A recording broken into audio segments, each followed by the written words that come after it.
All right, y'all, we back. It's Hoops Adjacent. It's David Aldridge in DC. It's Marcus in the Bay. Our man, Jay Adonde, back with us to talk hoops. What's up, Jay, from What up? What Chicago? up? Where the Bulls are hot. The Bulls are hot. Kobe White, all The Bulls are back, baby. The Bulls are back. Easy, Romeo. I wouldn't go that far. Man. But at least they're being competitive again. It's a step up from lately. It's not a coincidence that this is happening where your man Zach is on the shelf, is it? It just doesn't bode well. And as I told Wilbon, this doesn't exactly help the trade value of Zach. Right. You know, hey, we've got this injured guy who the team seems to be coalescing without. So, seems to be doing just fine without him. What will you give us for him? Man. So yeah, man, Kobe White, Patrick Williams coming, finally showing up. You know, it looks like they got their young guys are starting to figure it out a little bit. They need to do it. Just attach Kobe White to the deal. You're good. Right? Yeah, you don't want to send him anytime soon. But yeah, he's been playing great. Been very aggressive. Really stepping in, I think, to a leadership role. And one of the things I really like about this team, that there was a clip of Alex Caruso in the locker room afterward, and he was kind of joking about Kobe White, but lovingly, and you could see the bonding of this team. You know, and I'm big on locker room and chemistry and all that stuff, and that's something we're seeing from this team that, I'm not sure has been there, much of the last 2 years, especially with Lonzo Ball out, and then, with Caruso hurt too. And I think the kind of the intangibles and the chemistry that he brings to that team, the way he elevates a team in ways that aren't evident in the box score, I think we're starting to see again. It's weird to me, Jay. Like, look, nobody can survive when their best players get hurt. Every team is vulnerable to that. But it just seems to me like they have just stopped. They just ceased to function as a franchise because Lonzo Ball is hurt. And I'm like, I get it. Like, he's a really good player, but damn, you got to still play. Like, you can't just say, well, we're just done now. We can't do nothing, And I think Lonzo Ball he had like a multiplier effect, though. The thing with him that was evident from the first time we saw him in the summer league playing with the Lakers was just how quickly the ball gets out of his hands. And I just love that. He gets the ball and he just cannot wait to release the ball and get it moving somewhere else, somewhere more opportune for a shot. And I just think that spreads throughout a team. And I think that's the impact. It was particularly noticeable to me with the Bulls, but I think that's everywhere he's been. And when you lose that, it just feels like everything slows down a little bit and people start to get a little bit more selfish and it's just not as lively. And so that's why I think his impact, again, like Caruso, it's just so much bigger than the tangibles. It's just kind of this unseen effect that he has. Okay. We've had enough fun here. All right. I get the Bulls love, but I mean, they're the 11th seed. We're still blowing this thing up, right? Like, DeMar DeRozan, still time to go, right? Like, what are we doing here? It's cute and all. You beat the Sixers, but you're not doing anything in the East after giving everybody a raise. That's an end of the season problem. I think that's long term, or at the very least, a trade deadline issue February, with DeMar DeRozan. Yeah, we can postpone that. Marcus, man, you don't understand when winter hits, and we're definitely in the throes of winter now in Chicago. It needs something to feel good about spirits. Hot chocolate. That hawk ain't no joke, is it? Marcus, when it gets dark at 5 o'clock, so I saw a stat. We're in the midst of Chicago has a run. I think it's 84 straight days where the sun will set before 5 p.m.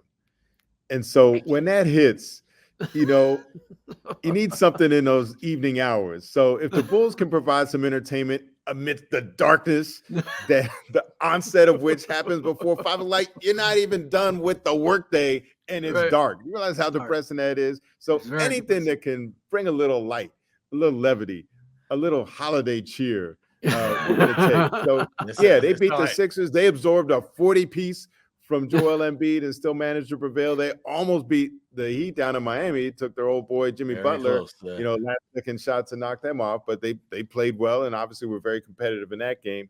So just those signs. It's funny. Just a couple years ago when you had that influx of Ball and Caruso and that team, it was just nice to see life and energy back to the United Center because it had just been dismal for a while. But any little bit of hope of entertainment that the Bulls can provide to the city amid the winter darkness, we'll take it. Look, Let us bask, Marcus. Don't bring us down. We basking. We basking. Hey, it's about maybe a quarter inch of rain out here in the Bay. We out here suffering, so I can't even imagine. I can't even imagine. As native Californian, I know how things fall apart with a little rain. It's just awful. Little rain. Oh God, what will I do? Let me go to the $2 billion arenas tonight and watch Steph Curry play. So I share in your suffering, sir. Right? Man, so look, it's important. I agree with you, Jay. I've said this for many years. Marcus knows it. The Midwest, those cities, you need to have a reason to put your coat on in the middle of January to go bring your little kids out to go see somebody do something because it's cold out there, man. It's funny. I did a story when I was at ESPN. I did a tour of 3 small markets and just talked about what type of prospects or, what it looked like for them. So I went to New Orleans, I went to Charlotte, and I went to Milwaukee. And a fan in Milwaukee that I talked to was as candid as anything I've ever heard from anybody. He said, look, it's Milwaukee. There's not a lot to do here. All we're looking for is a team. Just give us a team that goes out and plays hard. And that'll do. We don't expect greatness. We don't expect championships. Just give us a team that plays hard and that'll make it worth the trip. Make it worth our while at least. And then lo and behold, a few years later, of course, they get Giannis Antetokounmpo, and now they're an elite team. They got their once every other generation superstar that they get up there. Like not even every generation, it's like every other generation. Giannis, Kareem, and then Giannis. Like, like alcohol. Like those are the only names whenever Giannis does something statistically. Skip the generation mark. Like that 64 he had the other night. Like that was Kareem's record he broke, I assume, right? Although Kareem doesn't have like a lot of 50-point games. Was it Kareem? I don't know. I don't know if it was Kareem or Marcus. Oh, you know who it was? It was. What was it, Marcus? I thought it was Kareem. No, it wasn't Kareem. Actually, it was the left-handed shooter that he was on the Redeem team, the guard. Michael Redd. Michael Redd. Yeah, that's who had the record actually. Wow. But certainly he's not in that category with Kareem. To me, it was like Kareem in the 70s and then Giannis these last few years. But like that's like in NBA lifespans, that's like 5 generations, right? Like in the real world, I would say it skipped 2 generations. No, you're right, Marcus. That team with Ray Allen and Big Dog. They've had some good players, but that isn't generational stars. It wasn't. No, but it was a good team. It was a good team. They made the conference finals. I mean, that was a very good team. So you know what it sounds like, this Midwestern struggle that I'm hearing about, DA? You know what it sounds like? It sounds like Chicago should have really won the in-season tournament because they could have really used the moment of raising the banner, right? You put your coat on for the in-season tournament banner. Go see the banner raising. Don't you? Like that's. It sounds like Chicago needed that moment. Maybe Indiana needed that moment, right? Like, well, anyone but the Lakers and the Celtics needed it or could have used it. Guys, I was when I first found out that they were going to have the banner for the in-season tournament in LA. I was annoyed, and then actually seeing it go up there on the wall among all those championship banners, I'm offended. Yes. Like it angers me, and seeing it, I don't know why I had this visceral reaction to it, but I'm offended seeing it up there because it just goes against everything that the Lakers are about. I'll never forget Kobe Bryant one year. They won the Pacific Division, whoop-de-doo, and somebody said, "Hey, Kobe, you won the Pacific Division tonight. You clinched it." Kobe said, "We don't hang divisions." Just the disdain that he said, like, don't waste fabric hanging a banner for a Pacific Division title in LA. That's not what we do. We wait for the big ones. They don't hang conference banners for the Lakers. You wait for the big piece of fabric that says that you're a champion. And to have this up there, it's just inappropriate. And seeing it there, just I go back to the Forum and the banners that they had there, and they look pretty much the same as the ones that you see. They actually left them behind. I think it was something contractual that they had to leave the old banners and the old retired jerseys in the Forum when they left Inglewood and came to what was then the Staples Center. And like I just can't imagine this banner in the Forum with those great classic banners, and it just angers me to see it up there. It shouldn't be there. You won 7 games in the regular season. I know. I can't show it. Well, I don't know if y'all can see this. Maybe y'all can see this. Hold on. Let me see if I find. Anyway, it's the Celtics. When the last time the Celtics were in the finals against Golden State, they had us up in the rafters. It was the first time we had ever been. I remember that. Yeah. We were up in the rafters, and I remember just saying, I've looked at these banners for 30 years, but I've never seen them up here.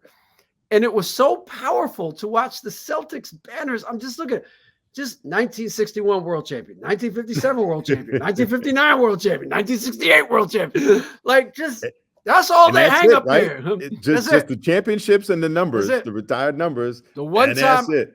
The one time I did hockey, Jay, and this was like when I was at the Post and when we had money, right? And so the Caps had just started to be good. So they were in one conference semifinal, and they sent me to the other one, which was Montreal and Boston, to see if the Caps won, they would play one of those teams in the conference final. Did you go to Montreal Forum? Dude, I went to the old Forum. All they said was Cup de Monde, Cup de Monde, Cup de Monde, Cup de Monde, over and over again. They have no division banners. They didn't even have divisions back then. You don't hang divisions. You don't hang divisions. That's where you curmudgeons need to catch up. This ain't a division banner. It's not a conference banner. This is the tournament of tournaments. This is the in-season tournament. This is the NBA Cup, it's baby. Like Nate Robinson getting his jersey retired at Summer League. This ain't the Pacific Division. This is bigger than rap. What are you talking about? And it was black. A Pacific Division. I mean, to me, that even is worth more though, because I mean that's something that you earn over the course of 80 games. I mean, this is a few games, in November and December. You're gonna hang it back. So my favorite banner story actually, from a team that did hang a division banner. So the Sacramento Kings, they won the Pacific Division in 2002, and they got that banner up quick. And it was huge. I think they eventually scaled it down. It was like Wizards. It was like the WNBA attendance banner that Washington put up. This banner was huge. I think they eventually scaled it down. The banner that you see today, and they hung another one when they won the division last year. But the one that you might see today, I don't think is as big as the original one. But it was so big, and so we're up there for a playoff series, and it's morning shoot around. And I was sitting next to a Fox cameraman from the local Fox Sports channel, and Shaq's across the way, and he's changing his shoes after shoot around, and the cameraman's shooting him, and then Shaq looks up, sees the camera, and he points up, and the cameraman looks around like, "What's that?" Shaq pan the camera up. So the cameraman pans up to the big old huge Kings Pacific Division banner. He pans back down to Shaq. And Shaq just makes a face like, "Ooh, I'm so scared. Ooh, the big Pacific Division champions. I'm afraid." Anytime you have a banner that can be mocked, maybe you shouldn't hang it. And that's the thing. No one's mocking any of the Laker championship banners. No one's mocking anybody's but this in-season tournament banner is subject to mocking. That should be your standards. It's mockable. It's a mockable banner. They low-key are mocking. They low-key are mocking Lakers banners because where it's located is kind of foul. George Mikan is rolling over in his grave. They put it with the Minneapolis Lakers banners. Like they put it over. I was like, geez, it's like these blue and the little pastel. They got blue 5 of them joints. Banners, and they moved that joker to the side and put the in-season tournament in the gap. I was like, ouch. But that was my thing. I was like, where are they gonna hang it? So, I mean, they had to rearrange. They should have put it like way on another side. That should be a display in the concourse section somewhere. Yes. Next to like a really nice high-end hamburger spot. That's where it should be. Like right. So I have a reverence. There's certain things that should be reserved for certain things. So that's why I was also offended when Pat Beverley jumped on the scorer's table after they won the play-in game, right? Because I was raised, you did that after you won the big thing. Michael Jordan and Kobe Bryant never jumped on the scorer's table until they actually won the championship. I know like Kevin Garnett got up there after I think they advanced to the conference finals for the first time in the Timberwolves history. We've seen some other people.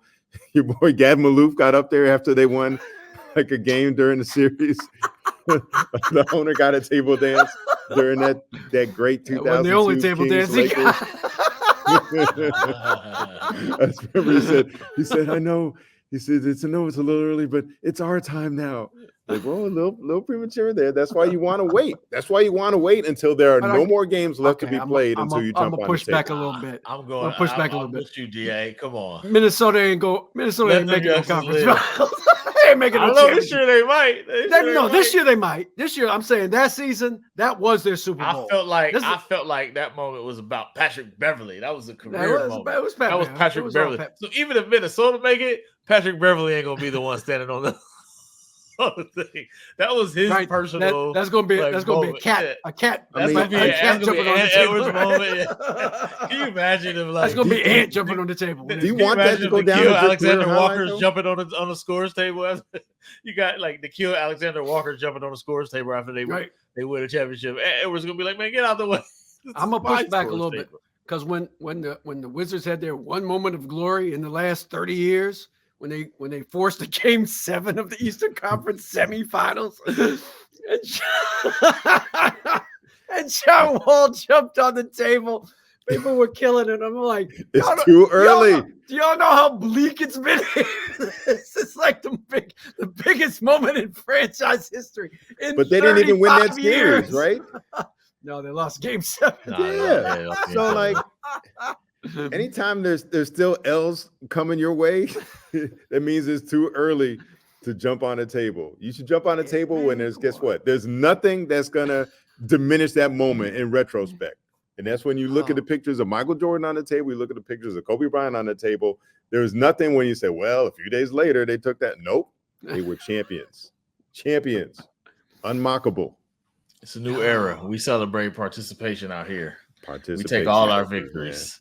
We take it's rough out here. We went through a pandemic. We taking all our wins. We're celebrating them like it's the final day. You gotta live your life to the foot of the moment. J.A., you're gonna have a moment today that's worth the scores table. Don't talk yourself out of that moment.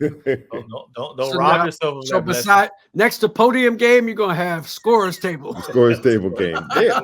Scores table when you win a championship. And I believe, I celebrate the little things. So, I was out in Maui last week and playing a little golf, had a nice couple greens in regulation, like those are rare for me, like Minnesota Timberwolves playoff series victories. So like, yeah, I took a picture and smiled and posted on Instagram because I had a green in regulation, but like, that ain't jumping on a table.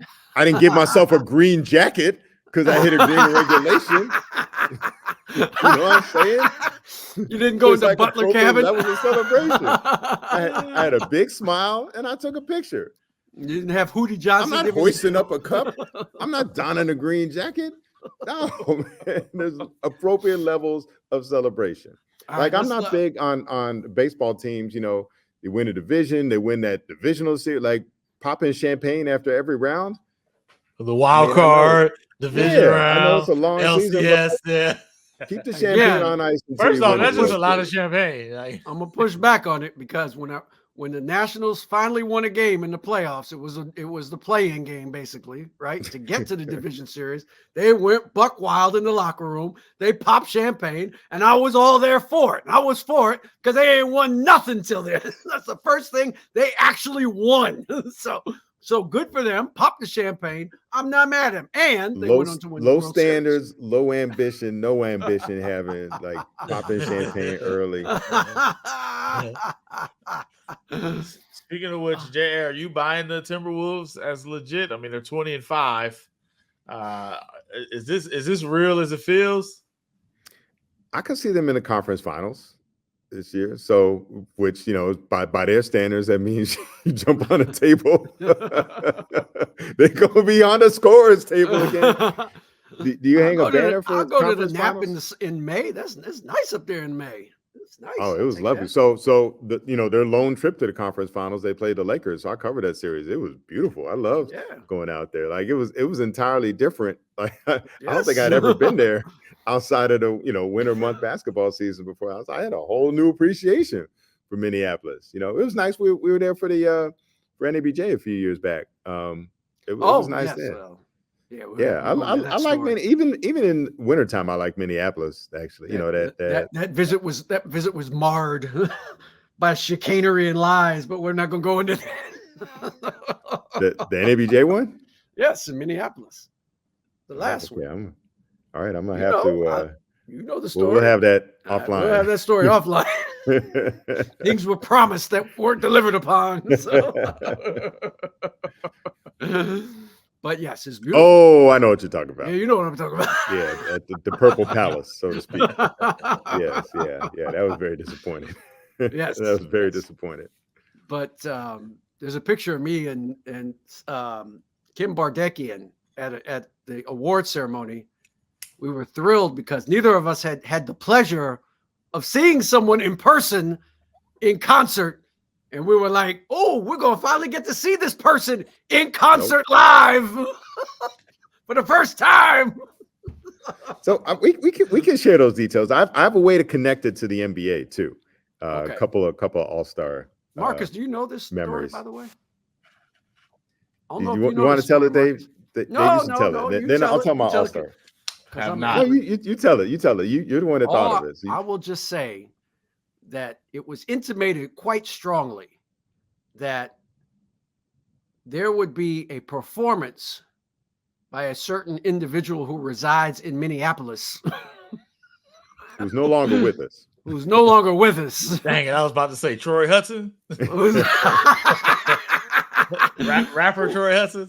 Who, if we went out to his spot in Paisley Park, would perform live. And so hundreds, I'm not exaggerating, hundreds of people, of which I was one, canceled our outgoing flights and got later flights out of at great expense personally so that we could stay. So because we thought, all right, we'll be here all night probably because that's what he usually does. The 3 a.m. concert. And so we'll have to leave later on Sunday. Okay. How much is that going to cost? Oh, another $300 or $400, David. All right, put me down for it because it's the purple one.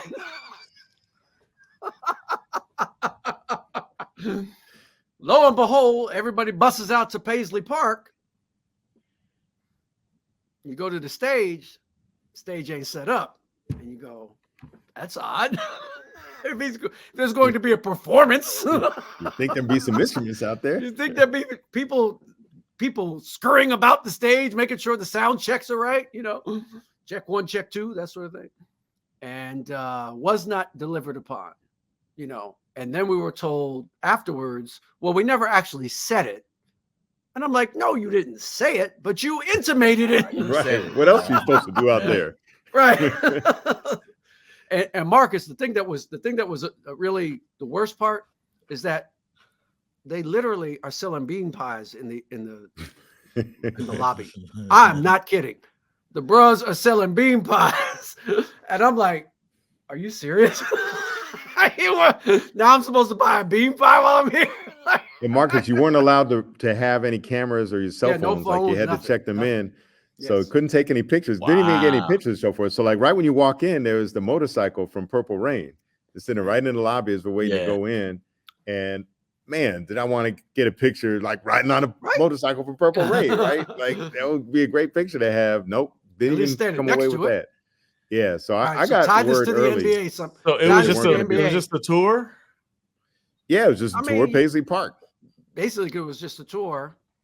And then he came out. I had left because I was angry. Yeah, I left by that point too. He came out and said, I'm sorry. I didn't, we weren't planning. None of my, band is here. They're all scattered about the country playing somewhere. I didn't realize that had been promised or it had even been hinted at. But I just wanted to come out and say, thank you for coming and appreciate you coming. And of course, nobody could take a picture because nobody had a phone. So wow. But yes, tie this to NBA because there was a time when this happened. Of course, I wasn't covering the NBA then, but go ahead, Jay. So I have 3 Prince NBA All-Star weekend stories. First bad, is the next 2 much better. So in Minneapolis in '94 All-Star weekend, that's the first All-Star game I covered. There's word going around, oh, Prince is going to have people out. He's going to perform out at Paisley Park. You need to get a pass, this, that, the other. And so I didn't know how to get my hands on one of these passes. the fabulous Kelly Carter, who was covering the Lakers back then, she said she had one, but like she was going to give it to somebody else. So I never got my hands on a pass. I never made it. And I just heard it was great. Like he played till like 5 in the morning. Like Tevin Campbell came out. Like it was like people still talk about it to this day. So I missed out on that one. All-Star Weekend in Las Vegas, 2007. A nightmare All-Star Weekend in many ways. But one thing that worked out trapped for at me. the MGM at the weed party. At the boy, MGM was like half baked. I'm looking. Oh yeah, I mean, I was staying there. You walk through the lobby, and yeah, they you were shut getting down. contact They high shut for sure. down the tables. That's how bad it was. Damn. It's like, yeah, we Damn. closed You up. realize how messed up things have to be for them to shut down for the Vegas to bruh. say, nah, Yo, we good. hey, That's it. But all my cousins was blazing, kicking it on the tables, hollering. I was like, yo, this is wild. Yeah, Marcus, half of Oakland was up in Vegas. That Yes, it weekend. was. Yeah. Them was your people's. I'm walking up the street, Marcus Thompson, like half of Oakland was in Vegas. Yes, they were. They came with products. Man, but fortunately, I got off the strip, and Prince was doing a residency at the Rio Hotel at that time, and he was doing after shows like in a restaurant in the lobby. Wow. And so, like, if you could get in, you could see him in this little venue. So there was a restaurant, then there was an even smaller private dining area, and that's where I was able to get into thanks to my boy Mike Phillips, who was playing saxophone with him during that residency. And so I was able to get in like a 50-person capacity room. And so Prince, they were doing a jam session. So he did one of his songs, but he was doing Sade, Led Zeppelin, like some old jazz tunes. It was amazing until about 5:30 in the morning. So that made up for not seeing him in Minneapolis. And then I was able to catch him he performed at the Michael Jordan party in 2015 in New York, and went on at about 1 in the morning and did about an hour. And it was just phenomenal. So like I ended on a good note. That wound up being the last time I saw him play live. I probably saw him a half dozen times over the course of my life. I was very fortunate. That was the last time, and it was a great concert, man. A great concert. It took a lot to get in. It took me about an hour to get in. I was on the list and everything, and just getting in was just a crush. I finally made it in, and then Ariana Grande performed, and then later the building was like in two parts. And I was up in the VIP area on one side, and I thought I was good. I thought I'd be primed for like when Prince came out. And then all of a sudden I look around like, where'd everybody go? And then everyone had gone over to the other part where the stage was, where Prince was performing. Right, unbeknownst to me. But I did catch most of the concerts. It was all good. Right. So those are my Prince. Jay, were you at the one in DC where Snoop and them performed? Yeah, at the Armory. At the Armory. That was fantastic. That was great. Yeah. Yeah. I wound up like sneaking in a side door and like getting like right up in the front. That was one of the great, that was really good because a lot of people in my life were there because it was DC. I think my sister was there. My wife, who never goes to anything, was there. Like it was really. So you're in favor of having an all-star game in your town. Marcus, is coming your way, what, in 25? I mean, it's going to San Francisco. San Francisco. I mean, that's your backyard. Hey, just because it's across the bay doesn't mean people ain't gonna be hitting you up. A little different. So, no question. So having it it's been in LA multiple times. It was in Chicago here when I was here a few years ago in 2020, right before the pandemic. Right. It was weird. Right. That's right. The weird memory of that, because like it was right after Kobe it was passed. 2020. Yeah. And Kobe had died. David Stern had passed away. So it was kind of somber. Those awful. Two things were hanging over the city. Mentally. And then it was super cold. And then it's funny that I remember somebody asked Adam Silver during his press conference about the bed. It felt like coronavirus was on the other side of the world. Yeah. And the only impact it made was you notice that that normally you'd have a lot of Chinese and Japanese reporters there, and none of them were there. Right. And so that was noticeable, the lack of Asian reporters. But it still didn't feel like, everyone's still getting a party on, everyone was still doing their thing.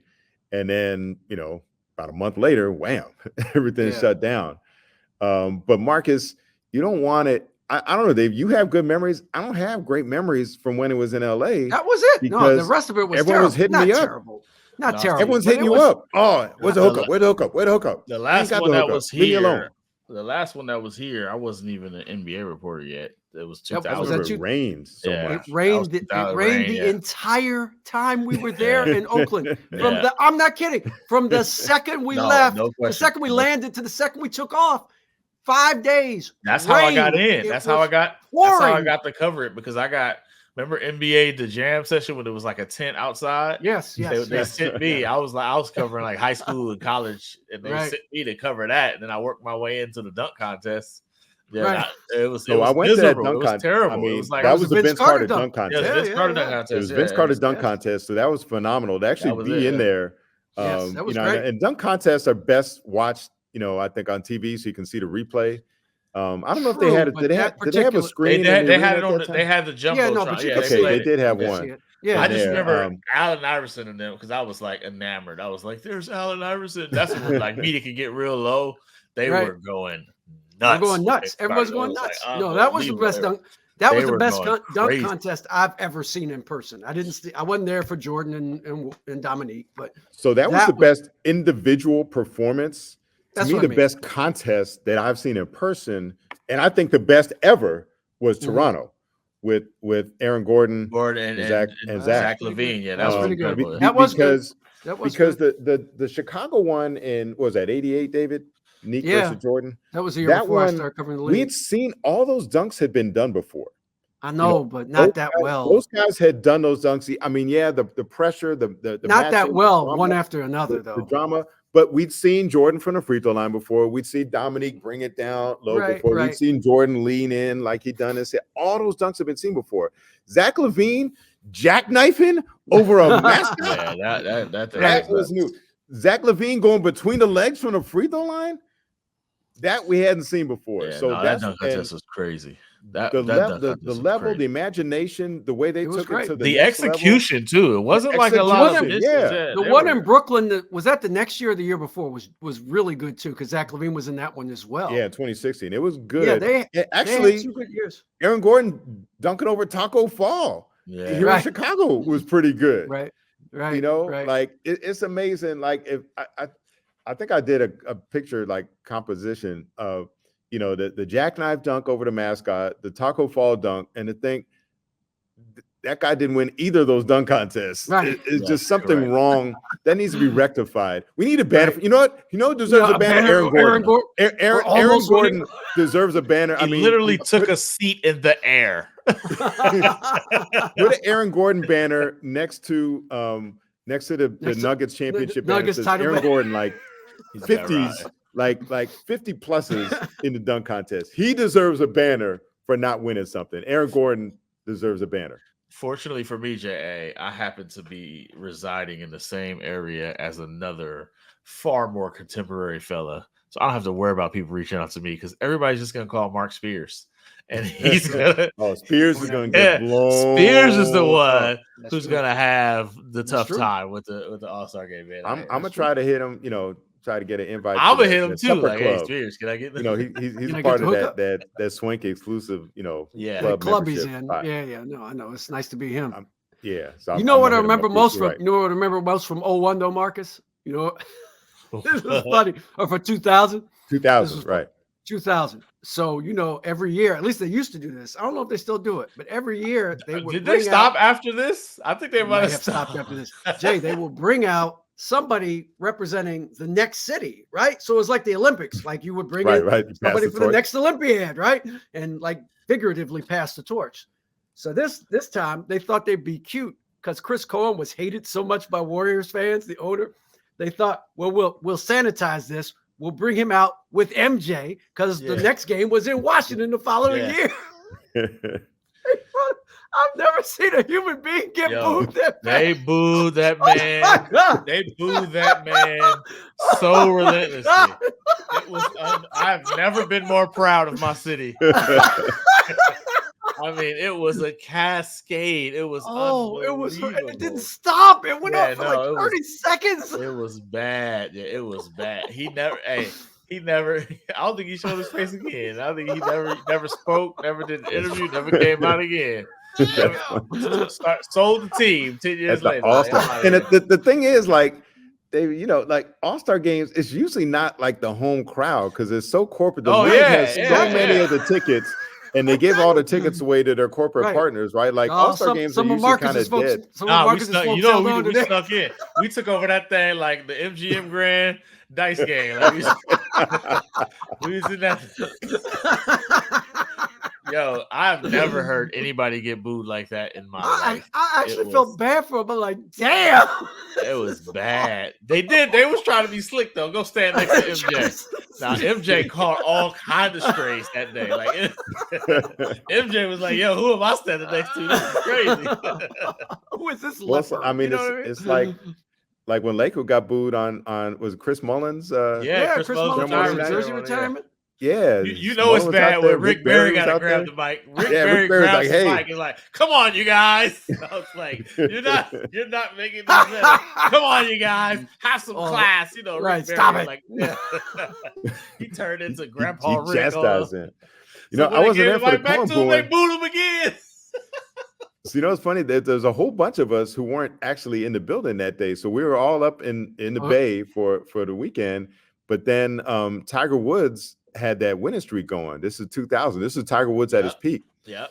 He takes the lead, or he's in the hunt Sunday down at Torrey Pines in San Diego. Oh wow! So me, Mike Wilbon, Sean Powell, a bunch of us got on like a Southwest flight first thing in the morning and flew down to San Diego to cover Tiger Woods trying to keep that winning streak alive. He wound up losing to Phil Mickelson.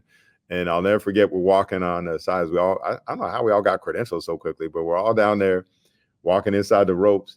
And Sean Powell came this close to stepping on Tiger Woods' ball. Damn.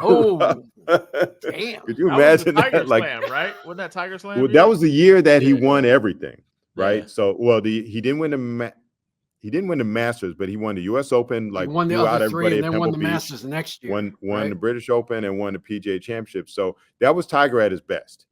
That was peak Tiger. Yeah. So we all went down, and Phil Mickelson actually got him down there. So I don't remember anything about. I just remember hearing about Cohen getting booed. I don't remember anything about that All-Star game. He ain't been in public since. It's like literally nobody drove him into hiding. He won't talk to nobody. He put Robert Rao as the face of the franchise. He's like, you know what I'm saying?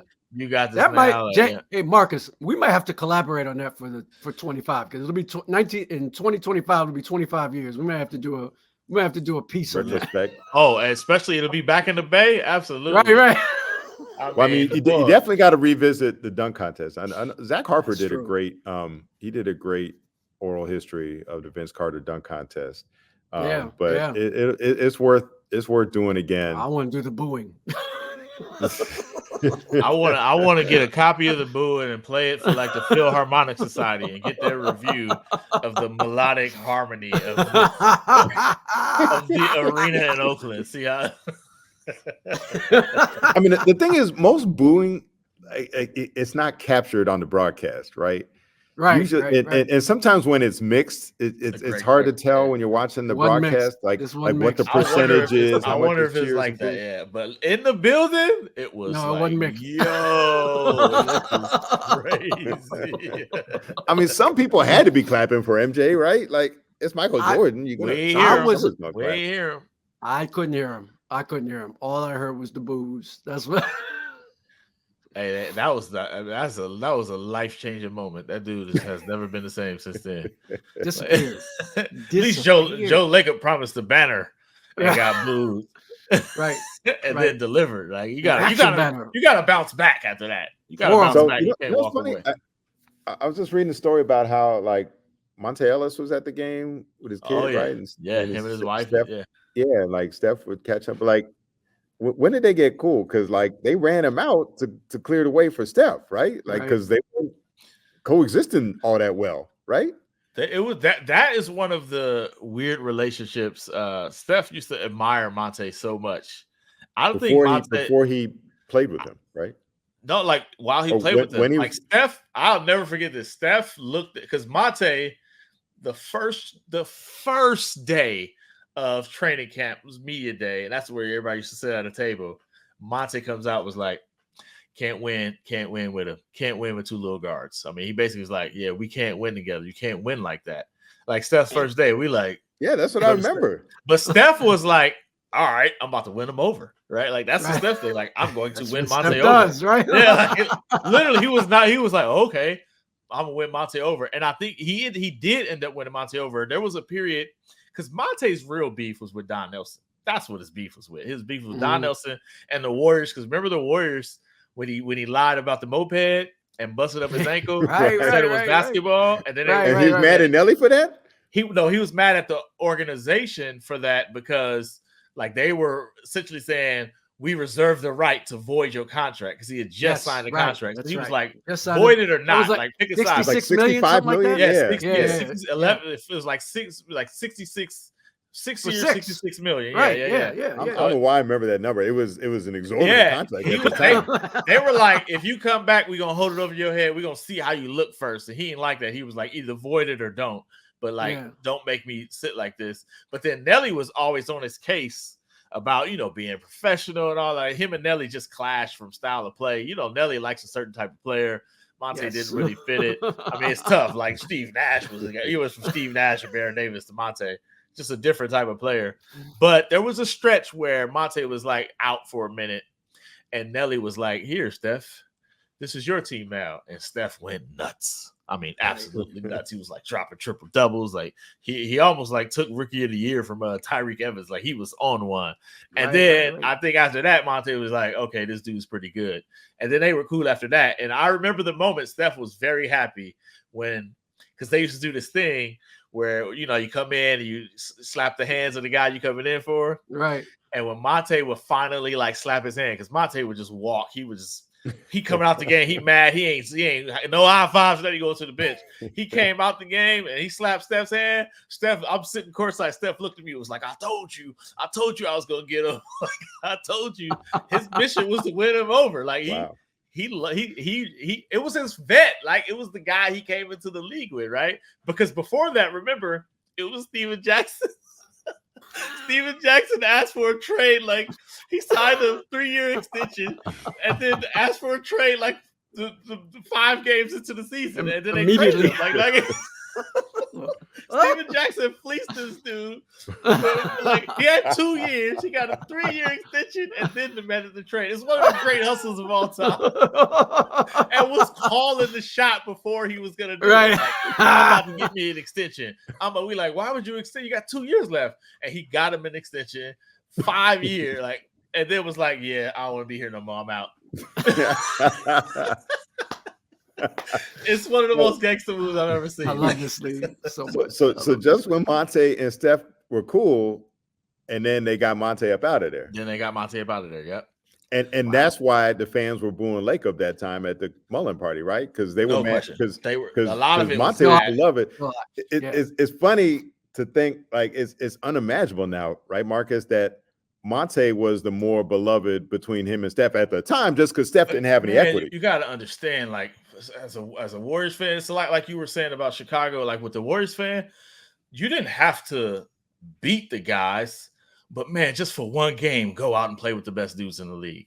Like just go be it. That's why Jason Richardson is one of the most beloved players in Warriors history. Like when Jay Rich comes, people go crazy because Jay Rich, for 6-7 years, however long he was there, he wasn't better than Kobe, but he can go get 25 with him. Like Kobe go get 35 and win the game.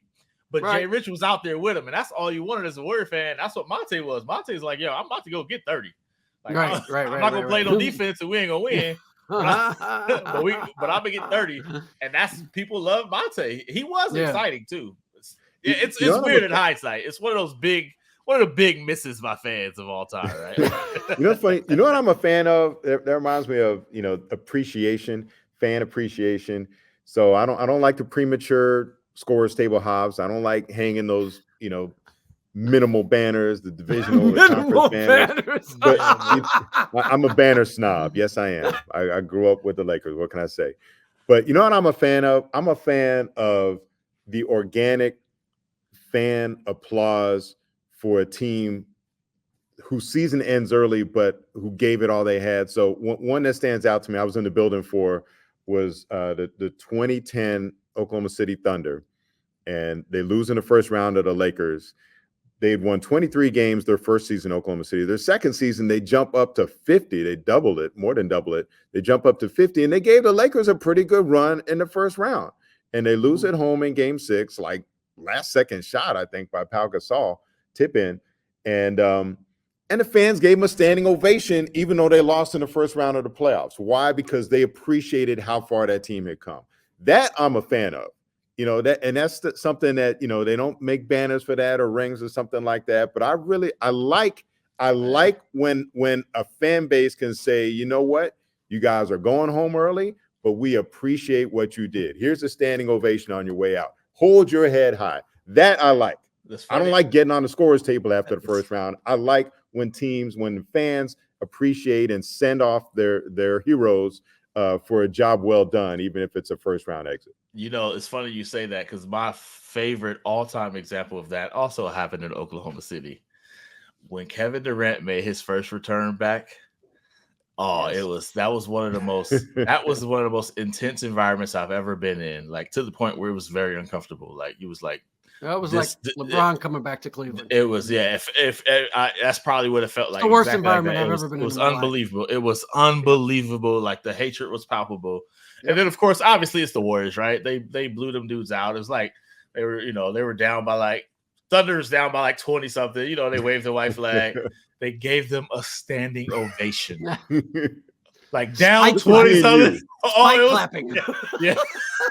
Unbelievable. I've never seen a team get just for staying in Oklahoma City, right? Russ, just for fighting back, and like they were so proud of the Thunder in like a 25-point loss. It was unbelievable. They just Russ checked out and got a standing ovation when down 25. I've never seen anything like that. But Marcus, was that appreciation for Russ, or was it hating on KD? It was a bit of both. Were they channeling their hatred of KD through their applause? But they did love Russ because he stayed, right? It was like Russ was one of us. Yeah, because he stayed. That's right. And then, Russ was taking all them subliminal shots. He's wearing a photography vest. Remember, he's doing all that little stuff, the cupcake thing, and everybody in the crowd had cupcakes and all that.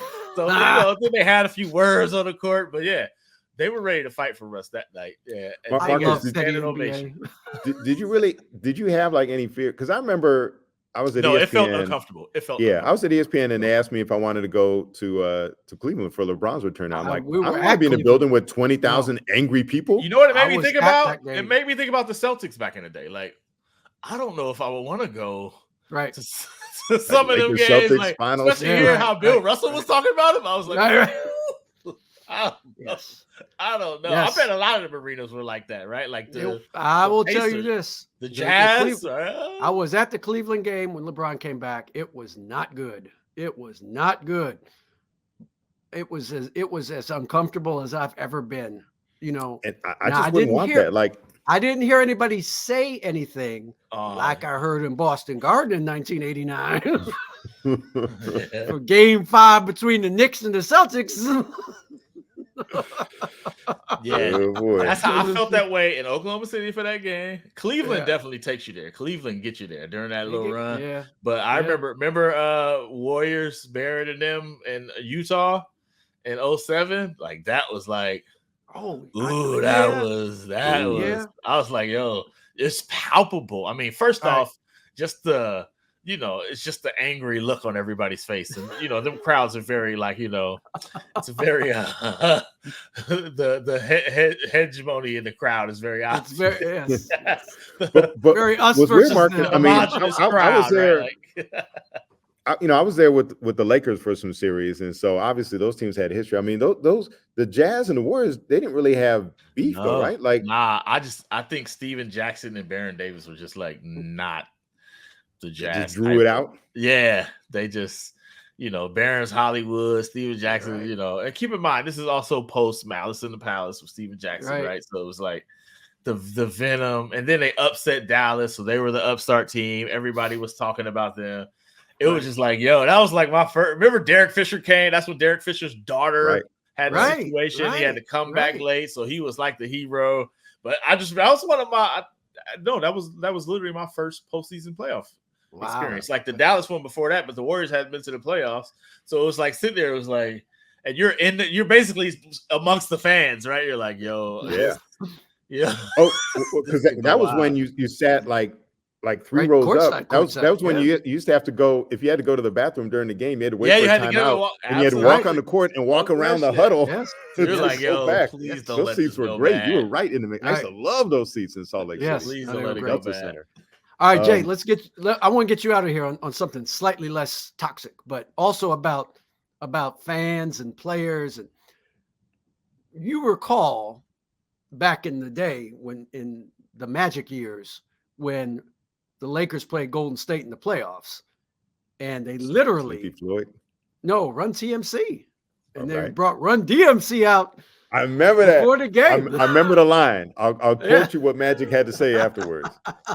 Tell the story, and then No, I'll go ahead. never forget what Magic said They brought afterwards. Run DMC out to do the introductions. Wasn't that it? Yeah. They had Yeah. Jam Master Jay out there and the turntables and everything, right? But for our young listeners, it was Run TMC. It was Tim Hardaway, Chris Mullen, Mitch Richmond. That was their thing, right? Like that was their thing. That was the coin thing. Run TMC was what the debate was about back then. Right. They brought the actual Run DMC to in the introduce house. Run TMC. Right. And man, it was prolonged. Yes. And it was extensive. And you could just see the Lakers after they're like, okay, y'all want to, have all this stuff. And you sure you want to get on this train? So, the Lakers smacked them around. And I'll never forget Magic Johnson in the interview afterward. He says, you don't party on the Lakers. That was the word. You don't party on the Lakers. They want to have a party, have Run DMC. No, you don't party on the Lakers. Let that be a lesson to you. You don't party on the Lakers. Man, you can't party on the Lakers, man. Come on. Why you can't party on the Lakers? Come on, Don't man. party on the Lakers. No. They don't hang Not on division them because Lakers. they're about that serious business. They're not here to win not. a division. They're not here to celebrate conference championships. You're not They're here to hang for all not this here to hang an stuff, IST this banner. pregame stuff when it's time to play playoff basketball. You don't party on the Lakers. Love that attitude. Man, it was a rare moment for the Warriors to be in the spotlight. It's funny. Yeah, I was that was trying to wild. think like the Warriors. It's so different because this is a dynasty. I don't think we can get into semantics, but there's been a dynasty, right? With Steph and Clay and Draymond. We haven't gotten into Draymond, but that's another podcast. I'm sure you guys have had plenty of words on. But prior to that, all the Warriors stuff was one-offs. That one championship in the 70s, and then Run TMC. Correct me if I'm wrong, Marcus. They won one playoff series, right? One playoff series. Series, and our deities. Right. Yeah. It's still that's what I'm saying. Some people stand on scores tables, bro. And the We Believe team, but the We Believe team won one playoff series. And beloved to this day, they got their own throwback jerseys, right? That they were. So it's funny, but again, that's different. They didn't hang a banner for Run TMC, even though all those guys are in the Hall of Fame. So like their banners their jerseys are all retired, right? Because they're all in the Hall of Fame. So but it's crazy that together they won one playoff series. You would think, based on their reverence, that they did more than that, right? Yeah. But no, they won one to playoff series. Final or one something. playoff They series. won one playoff series. They did. And We Believe, like Matt Barnes and them, they won one playoff series. Yeah, that's it. Yeah. It was that dire that's all it took. You win one playoff series, you become legend in the Bay. Because unlike JA, stand on scores tables for our moments. That's what we do. But those guys, they didn't stand on the scores table, though, right? Mully wasn't Did about Steven that Jackson life. score? Mully- What did they do after they beat the Mavericks that year? Did anybody get on the table? Nah, somebody they take just their shirt They off? just talk cash. They just talked cash. That's it. But you know what? I Let thought Barron, the somebody took their fans shirt do off. it. That's the whole thing. If it's organic, let the fans do it. So again, Barron those lifted teams the are shirt up beloved. when he dunked on The Caroline one Coe. playoff series winning That's what teams it was. are That's what- beloved. Conference semifinals making. That's the extent they're beloved. But I'm here for that. I'm here for the reverence for those one series winning teams more than I'm here for the raising of a banner for winning a division or for winning the in-season tournament. Yes. All I'll right. never forget. It's One because last it's story. organic. I'll never forget in Dallas. Remember, I think it was like game 2. Steven Jackson and Baron Davis got ejected because they stole game 1, and then they almost stole game 2. They got ejected, and in Dallas, as they walk through the tunnel, they got that glass window where it's like a bar or something down there. So all the fans, so they're like, as the Warriors are walking out, they're all like jeering, and I'm trying to do like a walk-off interview with Steven Jackson, so they're all going crazy. They're banging on windows, and he's talking to me, and then he stops at the window. He's like, "Hold on, real quick." Puts his bag down, pulls out a wad. I mean, the biggest wad of cash I've ever seen in my life, and just started dancing in front of the window, like, and put it back, picked up his bag, and finished the interview. I was like, Stage winning. That reminds me of time. Quick Shaq story for you. Quick Shaq story. So Brian Shaw's in the locker room with the Lakers, and he needed some. So Lakers, they gave everyone like 2 tickets, and then the players had to buy any additional tickets after that. And so B. Shaw goes over to Shaq, and he's like, "Shaq, I need some money. I got to buy a couple more tickets." And Shaq smiles, pulls out a wad like cash, like as big as my wallet. He goes, "You came to the right place, brother." He says, "You know what they call me? Big money man." I'll never forget, like, he was like happy. Most people, you don't want to like throw money around, but like Shaq was happy that his boys was happy to help his friend. Happy to help came to the right place. He says, "I always got money for the creator of the Shawshank Redemption." I'll never forget. He goes, "You came to the right place, brother." Man, I want that kind of money where I'm happy somebody asking me for money. He was happy because it gave him an excuse to break out his wallet. He was happy he had an excuse to pull out his wallet. It was just chilling there, like, in his little locker, and he just reached in and grabbed it and was smiling for all to see. That's Shaq money, baby. That's right there. That's love him. The Diesel. The league I love, Jay. The league I love. I love those guys. I love this league. They are. I love y'all. Thanks for having me come on to share these stories with you. Oh man, fantastic! All right, y'all. Leave that 5-star review on Apple, Spotify, Google Play, wherever you get this fine American podcast. Marcus, if they can't leave them 5 stars, what do they need to do? Keep it to yourself, you haters. Or we're gonna get Oakland to boo you. Boo you like Chris Cohan. Entire arena. They didn't even have a name for the arena. It was the arena in Oakland. The Oakland Alameda County Coliseum Arena. They had 5 names for it, Marcus. They had plenty of names. They had no shortage of names. The Oakland Alameda County Coliseum Arena.